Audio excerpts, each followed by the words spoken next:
कई बार भगवान हमारे रिश्ते खुद तोड़ देता है ताकि कोई हमारी जिंदगी खराब ना कर सके। दुनिया में सबसे खुश वही लोग हैं जो यह जान चुके कि दूसरों से किसी भी तरह की उम्मीद करना बेकार है। जिंदगी में थोड़ा दुख भी जरूरी है। हमेशा सुख ही मिलता रहेगा तो आप कभी जिंदगी में आगे नहीं बढ़ पाओगे। ये गलत सोच है इंसानों की कि एक अकेला इंसान क्या कर सकता है। पर देखो जरा उस सूरज को जो अकेला ही सारी दुनिया को रोशन करता है। भाग्यशाली वह नहीं होते जिन्हें सब कुछ अच्छा मिलता है, बल्कि भाग्यशाली वह होते हैं जिन्हें कुछ भी मिलता है उसे वह अच्छा बना लेते हैं। गीता में लिखा है, जब इंसान की जरूरत बदल जाती है तब उसके बात करने का तरीका भी बदल जाता है। फायदा सबसे गिरी हुई चीज है, लोग उठाते ही रहते हैं। हारता वह है जो शिकायत बार बार करता है और जीतता वह है जो कोशिश 1000 बार करता है। जिस इंसान को हम बेहद प्यार करते हैं वही इंसान हमारा सबसे ज्यादा फायदा उठाता है, क्योंकि वह इंसान जानता है कि हमारी कमजोरी क्या है। इतने समझदार बनो कि किसी को माफ कर दो, लेकिन इतने बेवकूफ मत बनो कि धोखा देने वाले पर दोबारा विश्वास कर बैठो। उम्मीद मत छोड़ना, कल का दिन आज से बेहतर होगा। जिंदगी में उस लेवल तक पहुंच जाओ कि लोग आपको खोकर पछताए। जीवन में कभी भी किसी से अपनी तुलना मत कीजिए। आप जैसे हो सर्वश्रेष्ठ हो, क्योंकि ईश्वर की हर एक रचना सर्वोत्तम होती है। खुद को किसी से कम समझना ईश्वर की रचना का अपमान है। इंसान का मन ही उसका सबसे बड़ा दुश्मन और उसका सबसे बड़ा दोस्त होता है।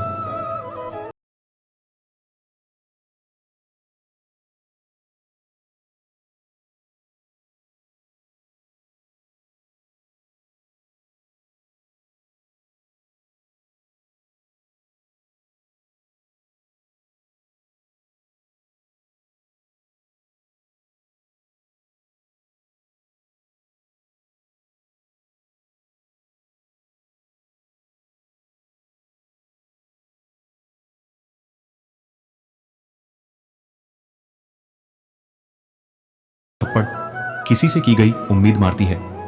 कभी कभी इंसान ना टूटता है ना बिखरता है, बस हार जाता है, कभी खुद से तो कभी किस्मत से तो कभी अपनों से। हर जिंदगी में खुद को समय जरूर दें, क्योंकि पहली जरूरत आप खुद है। याद रखना कि जरूरत से ज्यादा अच्छे बनोगे तो जरूरत से ज्यादा इस्तेमाल किए जाओगे। रिश्ते चाहे कितने भी बुरे हों उन्हें कभी मत तोड़ना, क्योंकि गंदा पानी प्यास बुझाने के काम नहीं आता, पर आग बुझाने के काम जरूर आता है। जमाना जब भी मुश्किलों में डाल देता है तो परमात्मा हजारों रास्ते निकाल ही देता है। विश्वास करने वाले से ज्यादा बेवकूफ विश्वास को तोड़ने वाला होता है, क्योंकि वह सिर्फ एक छोटे से स्वार्थ के लिए एक अच्छे इंसान को खो देता है। भलाई करते रहो पानी की तरह, बुराई खुद ही किनारे लग जाएगी कचरे की तरह। जब कोई समझे नहीं तो उसे समझाने की जरूरत ही क्या है। जब कोई माने नहीं तो उसे बताने की जरूरत ही क्या है। सच्चे दिल से किसी जरूरतमंद की मदद करके तो देखो। अगर दिल को सुकून ना मिले तो कहना, जिसे जाना है उसे जाने दो। अगर वह आज रुक भी गया तो कल चला जाएगा। इंसान को इंसान से दूर कर देने वाली सबसे पहली चीज जुबान है और दूसरी चीज पैसा है। जिन्हें सपना देखना अच्छा लगता है उनकी राह छोटी पड़ जाती है, और जिन्हें सपने पूरा करना अच्छा लगता है उनके दिन छोटे पड़ जाते हैं। किसी की आदत देखनी है तो उसे इज्जत, और किसी की अगर फितरत देखनी है तो उसे आजादी दो। हर इंसान में कोई ना कोई प्रतिभा जरूर होती है, पर लोग अक्सर इसे दूसरे जैसा बनने में नष्ट कर देते हैं। महंगे इतने भी मत बनो कि लोग तुम्हें भुला ना सके, और सस्ते इतने भी मत बनो कि लोग तुम्हें नचाते ही रहे। खामोश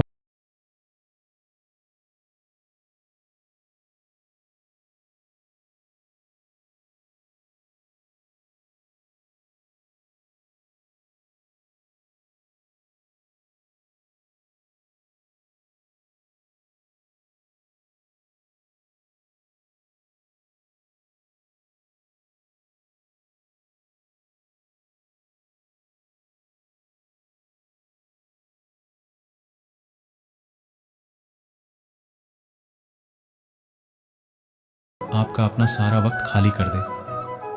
सब कुछ ठीक करने का इंतजार करोगे तो बैठे ही रह जाओगे। आप हिम्मत करो, खुद उठो, अपनी जिंदगी में सब कुछ ठीक कर दो।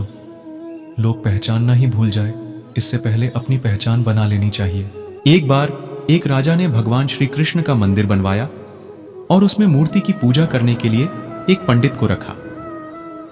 हर रोज अपनी मंत्री से कहकर मंदिर में एक माला भिजवाता था और पंडित जी को वह माला श्री कृष्ण को चढ़ाना होता था। उसके बाद राजा जब दर्शन के लिए आता था तो पुजारी को माला भगवान की मूर्ति के ऊपर से निकालकर राजा के गले में पहना देता। कई सालों तक ऐसा चलता रहा। पंडित जी अब बूढ़े हो चुके थे। एक दिन राजा की तबीयत खराब हो गई। उसने अपने सेवक को कहा कि तुम जाकर पंडित जी को माला दे आओ और उनसे कहो कि आज मेरी तबीयत खराब है, मैं आज मंदिर नहीं आ सकता, तो प्रतीक्षा ना करें। फिर राजा का सेवक वह माला लेकर पुजारी के पास गया और पूरी बात बता दी। पुजारी जी ने वह माला मूर्ति को चढ़ाई और सोचने लगे, इतने सालों से यह परंपरा चली आ रही है, लेकिन मैंने कभी भगवान का माला उतारकर खुद नहीं पहनी। शायद आज भगवान की यही इच्छा है कि यह माला मैं पहनूं, इसलिए भगवान ने आज राजा को नहीं भेजा। इसलिए आज अच्छा मौका है, यह माला मैं निकालकर खुद पहन लेता हूं। फिर उस पंडित ने भगवान की मूर्ति से माला निकालकर खुद पहन ली। इसी बीच राजा का सेवक दौड़ के पंडित के पास आया और पंडित जी को कहने लगा कि राजा जी को ठीक नहीं लग रहा है, उनकी तबीयत और बिगड़ गई है, इसलिए अब वह प्रभु के दर्शन करना चाहते हैं। वह आ रहे हैं, उनकी सवारी जल्दी अभी मंदिर में आएगी। उन्हें लगा कि यह परंपरा कहीं टूट ना जाए, इसलिए वह आज भी मंदिर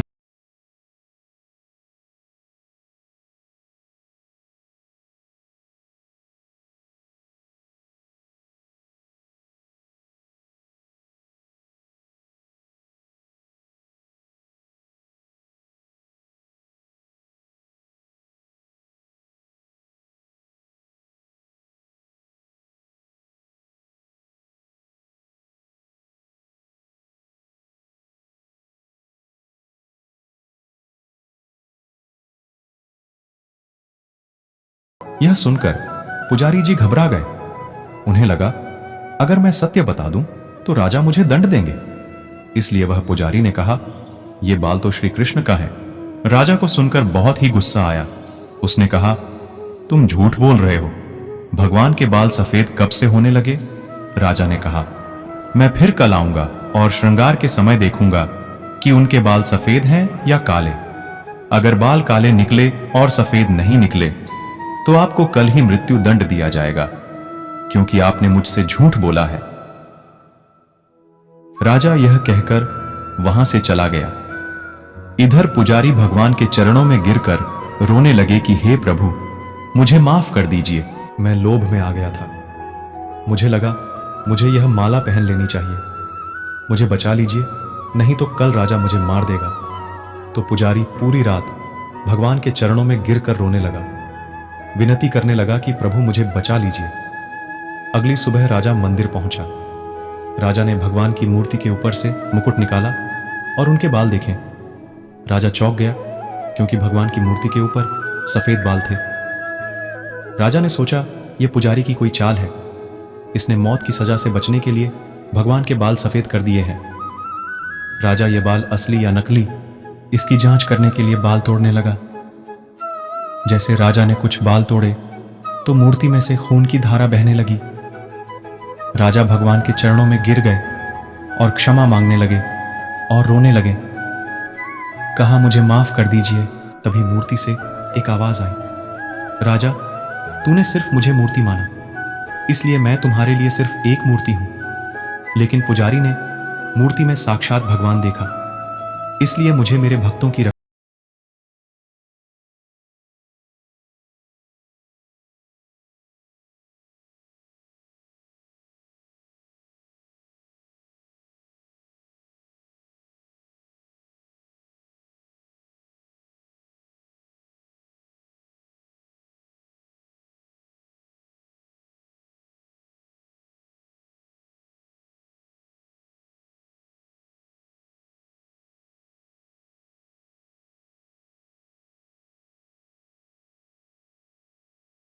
तब तक के लिए अपना ख्याल रखिएगा। जय श्री कृष्ण।